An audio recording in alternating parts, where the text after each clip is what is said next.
With the playoffs just a week or two away, which wide receivers' value has already bottomed out and which wide receivers are still worth an ad? That coming up next.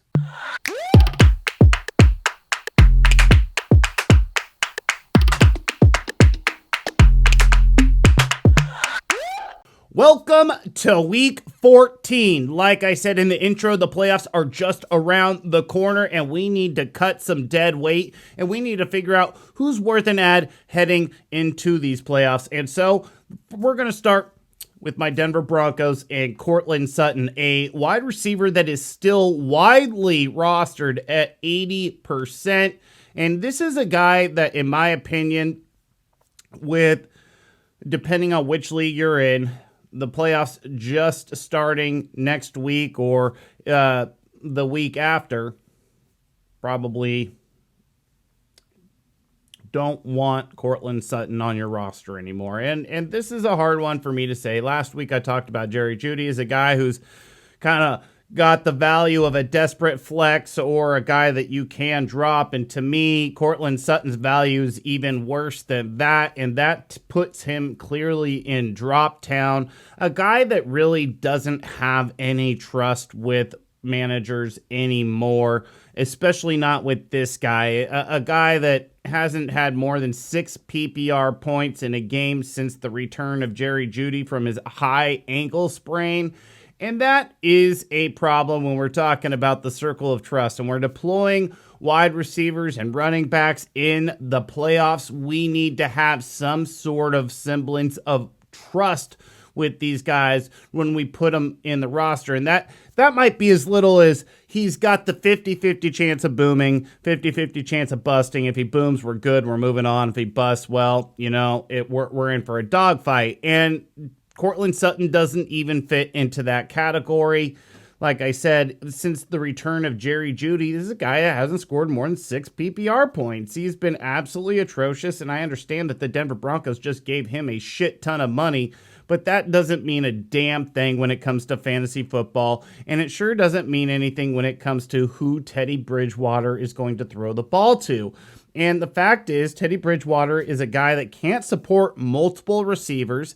In fact, at this point, when you talk about having Noah Fant, Courtland Sutton, Tim Patrick, and Jerry Jeudy all, siphoning targets, and then you think about the fact that he's also jumping it off to Javonte Williams and Melvin Gordon when he's healthy, who is dominating touches? And at this point, really, in Denver, the only players that you can have any semblance of trust with and deploying in the playoffs are the running backs. So the fact is, Courtland Sutton is a guy that you can drop. He's unplayable in the semifinals and the finals. When you look at week 16, he's got LA in week 7, or Las Vegas in week 16. He's got the Los Angeles Chargers in week 17. Both of those are teams that are very good against wide receivers, very bad against running backs. So a run-heavy script for the Denver Broncos and not a lot of balls to go around. And so that's a guy that you're not going to play in the semifinals. You're not going to play in the finals. Do you think you're going to play him in the next couple weeks? I don't think so. So goodbye, Courtland Sutton. Another guy that you can say goodbye to, it blows me away that he is 67% rostered in ESPN leagues, so that's Marvin Jones Jr. Man, what are we fucking doing here, guys? How is this guy 67% rostered? He has only more than 9.2 PPR points 4 times in 2021. And he's not scored double-digit points since week 6. So basically all of those double-digit scoring that came early in the season. Well, what are we doing? Why are we holding on to this guy? What is he doing for you? There are not that many rosters out there that are 14-team leagues, 16-team leagues. This guy's not even a guy you should be rostering in 12-team leagues. He is not rosterable in anything below 14-team leagues. That's saying something. Why is he 67% rostered? Trevor Lawrence has only thrown 6 touchdowns since week 1. He had 3 touchdowns in week 1. So 9 on the season for Trevor Lawrence. We're going into week 14, guys. Where are the touchdowns? So where's the upside for a guy like Marvin Jones? Have you seen what this Jacksonville passing attack looks like recently? Why is he on your fucking roster? Trevor Lawrence hasn't thrown for more than 238 yards since week 6, guys. Let's go. Drop him. Just go ahead. Pause the video right now. Pause the video right now. If you have Marvin Jones Jr. on your roster, go ahead and go ahead and drop his ass. He's fucking worthless. He is fucking worthless. Why is he on your roster? Moving on. Another guy. Why is he on your roster? Allen Robinson. This is the why is he on your roster segment, by the way. Because Allen Robinson is 67% rostered. Dude's coming off an injury. I don't know if he's going to play week 14. Not certain yet. But coming off an injury. But the fact of the matter is, he was unproductive before the injury. He never had more than 10.8 PPR points in 2021. PPR gives out points like fucking candy on Halloween. It's fucking free, man. All you gotta do is catch the fucking ball and you get a point. Dude's got no more than 10.8 in a game. Oh, yeah, Jesse hasn't played in all the games this season. What, has he missed like 4 games this season? He's played in like 9 or 10 games this season. I think like 9 games. And he's never scored more than 10.8 PPR points. Drop his ass. Why is he on your fucking roster? Chicago's passing game is fucking anemic. We're talking about a passing attack that has 2 Bears quarterbacks that have started, right? And Andy Dalton and Justin Fields, man. Like all the hype on Justin Fields. Neither one of these quarterbacks has been able to average more than 170 yards a game. This passing attack is terrible. Somehow Darnell Mooney has still managed to be a pretty strong flex this season, despite the fucking terrible quarterback play in Chicago. And we still have Allen Robinson, 67% rostered with his whopping 10.8 PPR fucking ceiling. Dump his ass. Goodbye. Another guy at this point, he was the put up or shut up of the week last week. That is Kenny fucking Golladay. 64% rostered. Just going back to this one. What are we doing, guys? Kenny Golladay, 64% rostered. You can't find anybody else with more upside out there. If you're playing in a 10-team league with shallow rosters, there's no reason why Kenny Golladay should be on a fucking roster. And, knowing how many ESPN leagues are out there that, are like, what, maybe 16 spots on a roster. Kenny Golladay is not a top 16 player on any roster. Period. Dude's fucking worthless. Get good fucking bye, dude.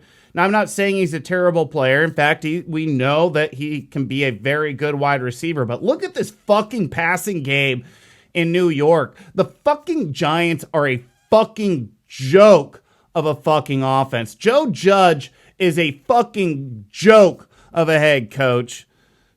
Just like Vic Fangio. Both of them probably going to be back next year, too. What a fucking joke, right? But Kenny Golladay, I very much believe that this week, week 14, you're going to be down to your third quarterback. It's going to be Jake Fromm out there under center for the New York Giants on Sunday, guys. Daniel Jones, not likely to play. Glennon's dealing with the concussion right now. It's going to be Jake Fromm under center. Maybe he goes fucking off, but the fact of the matter is, at no point in this season has Kenny Golladay really seemed to put shit together. He's got no upside. I mean, you're talking about a Giants passing attack where Daniel Jones has thrown one more touchdown than fucking Trevor Lawrence, man. He's thrown 10 touchdowns on the fucking season.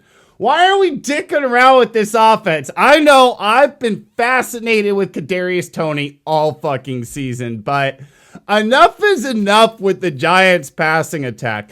Maybe, just maybe, Sterling Shepard comes back and breathes some life into the fantasy value of the wide receiving core, but it's going to be in the value of Sterling Shepard, not Kenny Golladay or Kadarius Toney or Darius Slayton or whoever you want to fucking put up there, dude. Why are we fucking dicking around with this guy? Just go ahead, fucking, dump this guy that scored over 10.4 PPR points once this season and just go ahead and fucking eject. Goodbye, Kenny Golladay. Fuck you to your worthless season. Although he's on zero of my teams because at no point did I believe in Kenny Golladay with everything that came out of training camp and just this. It was a joke of a terrible fucking signing by the New York Giants. And it showed. It showed. It's terrible for Kenny Golladay. It's terrible for the Giants. And hopefully there is a quick divorce. Although I don't know how that's possible with the big-ass fucking chunk of money that they gave him last offseason. Another guy, this is going to be the last eject. Get him off your fucking roster. And he's only 40% rostered. So about 50% of managers still dicking around with this guy on their roster. And that's Robby Anderson, a guy with about as little upside as you can get. A ceiling of 13.7 PPR points in 2021. That's what you want from a big play guy, right? A big play guy, Robby Anderson. Well, he's not making big plays this season. The most he scored in 2021 is 13.7 PPR points. Now you're talking about an inaccurate quarterback downfield in Cam Newton. Let's face it, his first start back for Carolina was sexy, but he sure fucking fell on his face going back into the bye, and I don't know what they're going to do coming out of the bye, if they're going to keep going with Cam Newton, if they're going to go back to Sam Darnold or what, but that offense is a fucking mess. Christian McCaffrey isn't there to anchor everything, and it's just time to fucking eject, goodbye. Goodbye, Robby Anderson. Just goodbye. Done with that one. Let's move on to some good shit, some happy shit, some stuff that maybe you want to acquire or happy that at this point that you have acquired them, because not all of these guys are super highly available, but some of them are decently available, and that's going to start with Elijah Moore for the New York Jets. And this is a guy who's 70% rostered, so he's still 30% available. And in my opinion, at this point, PPR or non-PPR should be 100% rostered.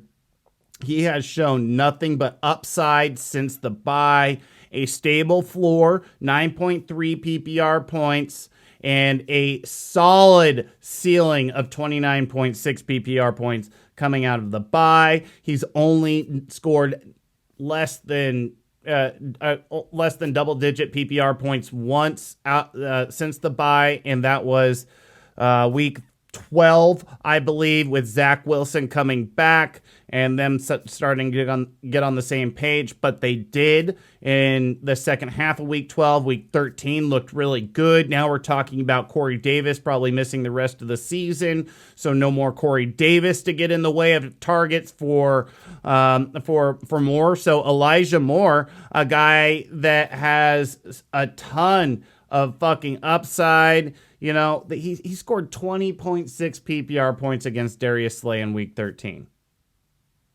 Darius Slay has been shut down. He's been like Revis Island, basically. Remember Revis Island? No, the Jets remember Revis Island. They wish they had Revis Island back. They don't have him, but they have a wide receiver that apparently would have torn Revis Island to shreds because he did a good number on Darius Slay last week, and Darius Slay has shut down a lot of amazing number one wide receivers this season. So just saying, if you want nothing but upside heading into the playoffs, Elijah Moore gives you that. Another guy that might have some opportunity to really help you early on and maybe even through the playoffs, we'll see. That is Julio Jones, 65% rostered, so 35% available out there. He's designated to return for IR for Tennessee coming out of the bye. I am not positive he will be playing in Week 14, but there's a good feeling he will be playing in Week 14, and Tennessee honestly needs him back.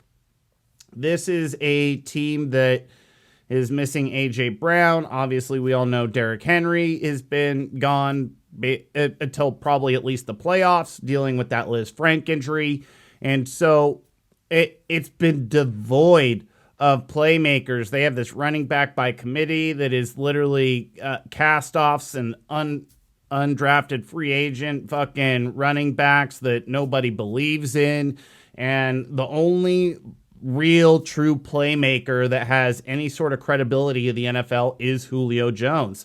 And I believe AJ Brown's out until week 16. So week 14, week 15, this is a guy, if he's going to be active, should see a big share of the targets because there's nowhere else to go. You're going to go to Westbrook-Ikhine? I mean, come on, man. Let's be real.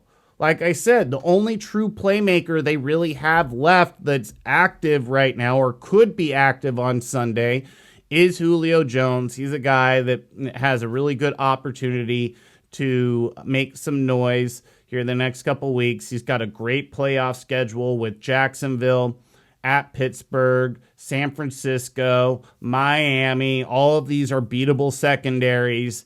I like Julio Jones to be a guy that can possibly come back, give you flex-worthy, maybe even wide receiver 2 numbers through the playoffs. Talked about this guy a few times on this channel. Van Jefferson, 64% rostered. It's been a slow go for this guy. And that's kind of what you expect for some of these young wide receivers. But he is a guy that has been maturating slowly and has been thrust into a more prominent role with, the exodus of Robert Woods. The Woods tearing his ACL opened a lot of opportunity in this wide receiving core. We're still integrating Odell Beckham Jr. So there is a role for Van Jefferson. He's a guy that has at least 7 targets in his last 4 games, back-to-back games with touchdowns. Beatable matchups in the playoffs with Seattle, at Minnesota, and at Baltimore. None of those secondaries scare you. In fact, Minnesota is terrible. Baltimore is terrible as well, and it sounds like Murphy might have seriously been injured last week. So the fact is, that's a great schedule. He's getting opportunity. He's in a high-octane offense, and he is definitely a guy that you can think about deploying as a flex during the playoffs if the time arises. And the fact is now is the time to eject dead weight, right? We need to eject dead weight, and we need to bring in new shit for the fucking goddamn playoffs that can possibly give us an opportunity, give us a boost if we need something, if one of our players get injured. We need guys that we can trust or have at least upside. And a lot of the guys that I talked about with dead weight have no upside. So Van Jefferson, a guy with all the reasons I said, the offense that he's in, the quarterback he has, the amount of targets that he's been getting, he has been finding the end zone, and he almost had a 3rd touchdown here in the last 2 weeks. So he's a guy that has the ability to make big plays. And like I said, a very worthy flex to add to the arsenal of your roster. This guy more widely available. I talked about him last week as kind of a beat the waiver wire. But I think that he needs to be more widely available. He came back from injury last week. He made some plays for the Miami Dolphins, and that's Devante Parker. Now, I know he only had 5 targets. It actually, I believe, was his lowest target total of the season, but he caught all 5 of his targets. He had 62 yards, so a solid 11.2 PPR points. Nothing you're going to be excited about, but nothing you're going to be extremely pissed about. He came through in that respect. But the fact is, he came through big for the Miami Dolphins. He makes some big catches. If you watch that game at all, he was a big factor in them being able to move the ball. He is in a pass-happy offense. Right now in the Miami Dolphins, they are passing a lot more than they are running the ball because they do not have an effective running game. They brought in Philip Lindsay. He instantly got hurt. And, Gaskin has not been running between the tackles with super efficiency. He's catching the ball okay. But the fact is this offense has been running through Tua Tagovailoa.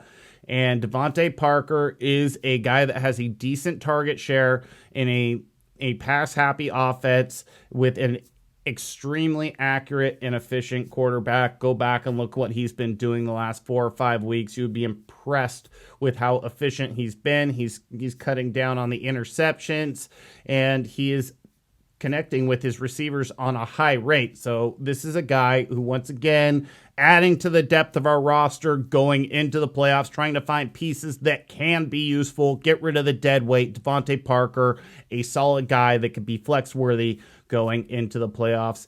And here's a guy that maybe you're desperate. Your roster's just kind of a mess right now, but you're still in contention, and you need a win this week. You need a fill flex. You need something. You need a Hail Mary.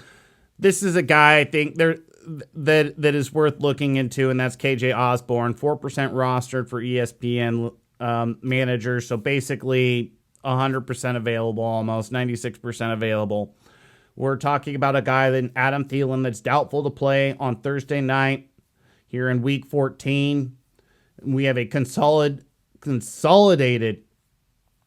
target tree in Minnesota. It is basically wide receiver 1, wide receiver 2, tight end, a little bit of action with the running backs. That's it. They still pass the ball, roughly about 30 to 36 times a game with Kirk Cousins. So I really do think this is a guy who has an opportunity in Week 14. He has 6 or more targets 5 times this season and at least 14.6 PPR points in 4 of those 5 games. So he is a guy that has had opportunities at points this season.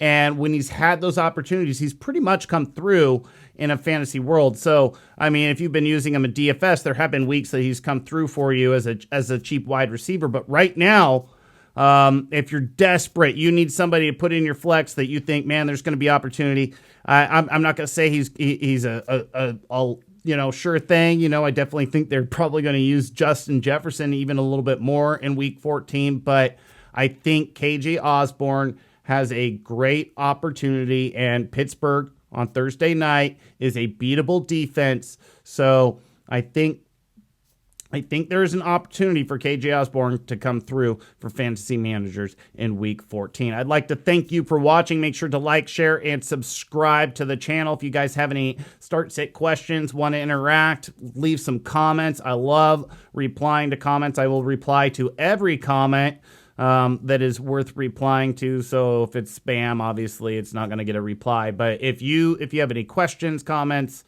I'll get back to you. Thank you very much for once again watching. And if you have any start-sit questions on Sunday mornings, I join 1080 The Fan here in Portland, Oregon. We take questions a half hour up to kickoff, and that you can send in your start-sit questions to 503-250-1080 and listen live on Odyssey.com. I will have a link in the description below. Again, thank you for watching.